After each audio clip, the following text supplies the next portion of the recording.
I stayed at my friend's house, and his crazy vegan wife made ridiculous rules, went through my suitcase and crossed so many boundaries that I finally called her out, and now they're mad I ended the friendship. November of last year I, female, went to visit a friend, we'll call him Kevin, and stayed at his and his wife's house. Early last year, Kevin and his wife, we'll call her Karen, moved a couple states away. For context, we are all over the age of 35 and Kevin and I were part of a friend group from an old job. Another couple from the friend group went on this trip as well, but they were also visiting family and stayed with them. Prior to the move, our friend group didn't really have much interaction with Karen as she didn't really come spend time with us, she was always invited, just rarely joined. They never hosted us at their old house. They are vegan. I am not. Well, Kevin is not full-fledged vegan, as he eats fish. However, his wife does the grocery shopping so everything outside of fish is vegan, and he eats/drinks it.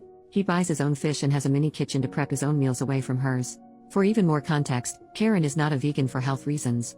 She is the type that brings up their vegan status with every conversation no matter how irrelevant it is to the topic, makes fun of people that eat meat or use things made with animal byproducts, accuses people of murder, etc. Except she leaves Kevin alone. She calls any food that is not vegan trash and garbage. Example, when we would hang out before they moved and she was there, she would always ask how people could eat such garbage anytime any of us would have meat. It was annoying, but I never got confrontational with her about it. The day before I visited them, Karen sent a short list of rules that I had to follow regarding food.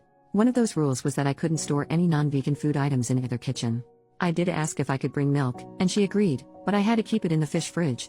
All of the food I ate at their house tasted off, even the breakfast waffles and then the tuna casserole that Kevin made for the two of us Saturday afternoon for lunch. It's not like it tasted spoiled, it was just off. Weird. A little gross. I've never eaten vegan so I figured it was just that, food made with vegan ingredients. I couldn't really eat anything after a few bites. I had, fortunately, packed a few protein, non-vegan, snacks that I kept in my room, inside a zippered canvas bag, at the bottom of my suitcase. I was not specifically prohibited from bringing snacks to keep in my room. I kept my trash and disposed of it after I left. I did eat some street food from the market. Me, Kevin, and our friends went to Saturday after lunch, and I ate like a horse at the restaurant we went to that Saturday night and I am not ashamed. My husband and I are supposed to be going to visit them this weekend, and Karen called me a couple of hours ago. She wanted to tell me that I wouldn't be allowed to bring any milk this time around. She also said that my husband and I also couldn't bring any snacks and that I should have asked last time. Apparently, she had gone through my suitcase when Kevin and I and our friends were out at the market and found my snacks. In addition to that, she also told me that she replaced my milk with almond milk and thought that was just hilarious. I drank some milk Friday night before bed and 1 glass on Saturday morning. Then, Kevin told me he used it to make our waffles and wanted to save the rest for the casserole at lunch. What actually happened was that after I poured my glass Saturday morning before breakfast, Karen dumped the rest of it out and replaced it with almond milk. Kevin knew it but didn't tell me. I never went to look for it because he said he wanted to save it. The waffles and casserole were made with almond milk. I was so mad that I knew I wouldn't be able to say anything nice. I told her I had another call coming in and hung up. After I calmed down, I called her back to ask why she went through my suitcase and why she dumped my milk. She told me that it was her house and she had a right to know, so that's why she was allowed to go through my things. She said she dumped my milk because nobody can tell the difference between cow's milk and almond milk and that I wouldn't have known if she hadn't told me. I called her a controlling, self-centered freak, told her that Kevin has a stash of real cheese hidden in the fish fridge that he sneaks into his food, and hung up on her. Then I called Kevin. He sided with her and told me that I pushed the line when I asked to bring milk and that it was incredibly rude to order meat when we went to dinner. We argued, and I told him that it seems our lives are going in different directions and that we don't need to be friends anymore. I know I probably should have asked if it was okay to have non-vegan snacks in my room, or I could have kept them in my car. I also shouldn't have called her names. I was a guest at their house and Kevin has me half convinced that as a guest, I should have respected Karen's veganism and I had any non-vegan food at all. My husband thinks they're completely in the wrong and that since their lifestyle is not one the majority of the population follows, they should have made exceptions since Kevin gets a fish exception. He's also as pissed as I am that she went through my stuff, and he also pointed out that if I was allergic to almonds, I could have gotten very ill. He says that I'm better off and thinks ending the friendship was reasonable. He and Kevin got along, but just like Karen, my husband is a spouse of someone in the friend group so they weren't really close. A few minutes ago I got the "hey can we talk" text, and honestly, I don't know if I'm going to respond. I'm just kind of done with it. Edit, I'm so sorry that I can't respond to all of your comments. Just know that I am reading them.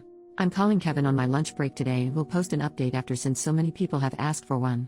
Update, next day. This is a long update, but it's the last one. First, I wanted to clarify that the bag Karen found in my suitcase had emergency cash and a credit card in it as well as snacks. The reason it was hidden in my suitcase was to keep it safe, not to hide food. I wasn't sneaking it in, important later, but I did have protein bars in there just in case I took issue with their food. Naughty me. I responded to Kevin yesterday and told him I needed some time to think and I'd get back to him today. I took some of your advice and reached out to our friend group last night. After the group chat and also talking just with the friends that were down that weekend, I learned some things. Long story short, out of our core group of 6, I'm the only one that kept up with Kevin. The only reason those 2 friends accepted Kevin's invitation to go down that weekend was because I was going. Visiting family was a bonus. After I took the rest of the night to think about and sleep on it, I realized that all of you were right about Kevin's complicity regarding the switching of the milk.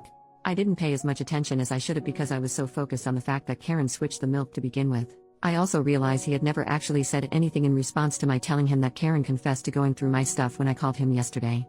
He had changed the subject instead, talking about how it was rude to ask to bring milk. Anyway, I called Kevin on my lunch break today and ran down the list of issues: Karen going through my suitcase, him not telling me about the milk switch, Karen switching the milk to begin with after telling me I could bring it, and how what I eat is none of their business as long as I'm not contaminating their food.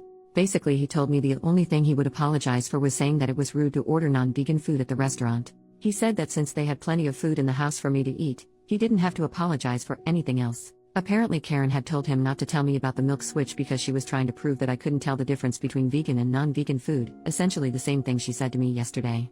I told him that since I didn't eat any of it except a few bites, clearly I could tell the difference. He also said that he was eventually going to tell me about it but forgot. I said that she could have just said no when I asked to bring milk instead of being a swampy butthole about it. He said that although he didn't agree with Karen going through my things, I wasn't owed an apology because I broke the rules by sneaking meat into their house. There was a meat stick in that canvas bag. I told him that I had only been told I couldn't have non-vegan food in both kitchens and that it was left over from my drive to their house. As long as I didn't switch it with their food like a certain someone, I hadn't done anything wrong. The last thing he told me was that the other reason I wasn't getting an apology from him was because after I told Karen about his cheese stash yesterday afternoon, she unplugged his fish fridge. He didn't get home from work until late, and according to his Google search, all the refrigerated fish had to be thrown away. This is apparently my fault. He said that we were even now. He didn't tell me about the milk switch, and I snitched about his cheese. I tried explaining that they weren't the same thing and that I wasn't responsible for what she did, but he didn't care and said he knew I wasn't allergic to nuts. I don't remember ever discussing that with him, but whatever. I asked if he truly believed that I didn't deserve any apologies from either of them, and he said yes. I told him that if he couldn't see what they did wrong and apologize, I couldn't help him and to give me a call when he got his balls back from his wife. He hung up on me. Yesterday, I thought I owed him an apology because I was wrong. I thought if I gave him one, we could maintain a friendship. Today I think that the problem was that I was holding on to something that didn't exist anymore. Until you guys reality checked me, I ignored a lot of things and gaslit myself. So thank you everybody for the smack to the back of the head. Everybody should have people like you in their lives. Thanks for reading.